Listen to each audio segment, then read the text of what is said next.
Magandang araw po sa inyong lahat. Welcome back po sa channel ko, Home Cooking with Joyce Albior. I'm not a chef, but I love to cook and my passion is cooking.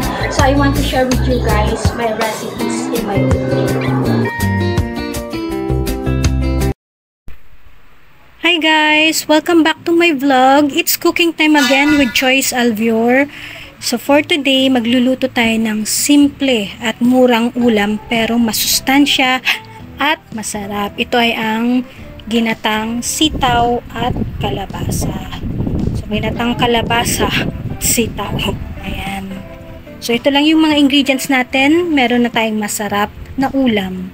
At ang sahog ko ay pritong tambako. Alam nyo, ang mura lang ngayon ng isda.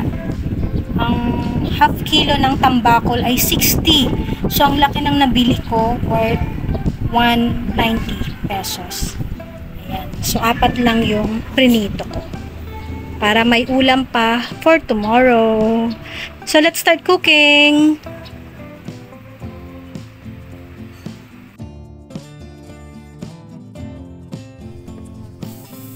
Una, ilagay natin ang gata.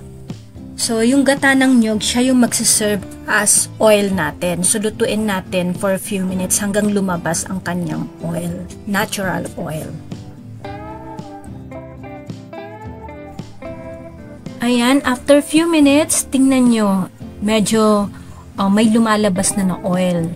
So, pwede na nating ilagay ang sibuyas, bawang at luya.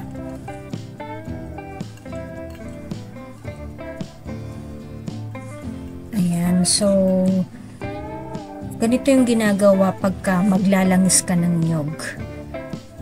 Yung lulutuin mo mismo yung gata hanggang lumabas yung oil.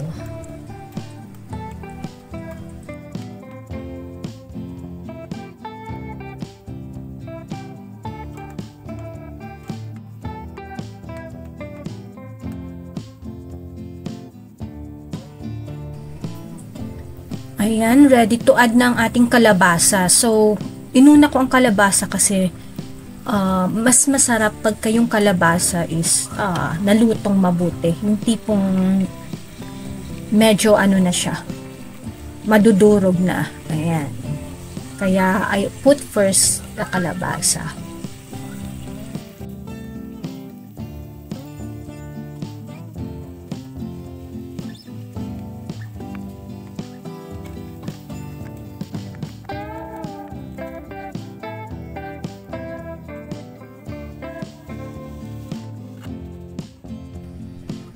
Meron din pala akong nakitang leftover fried fish, kaya isasama ko na rin to sa sahog. Yummy! Ayan, so ilagay na natin yung natirang gata.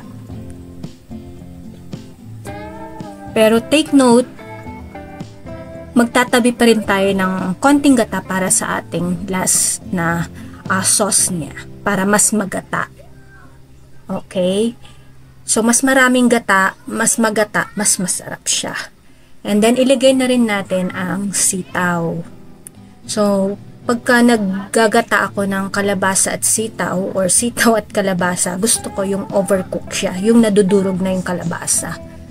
Ayan. So, ilagay din natin yung leftover na fried fish. Hinimay ko na siya. So, make sure pag hinimay nyo, tanggaling mabuti ang tinik. Okay?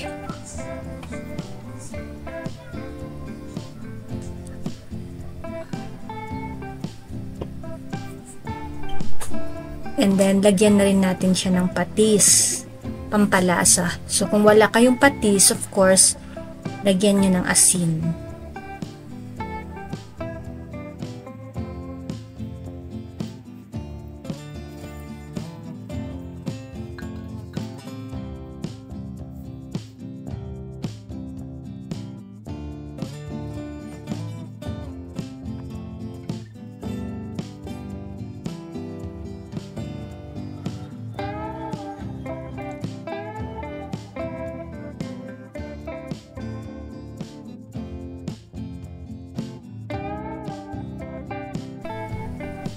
Ayan, so luto na siya guys. So thank you for watching and see you again on my next vlog. Bye for now. Simpleng ulam pero masarap at masustansya. Bye! Thank you.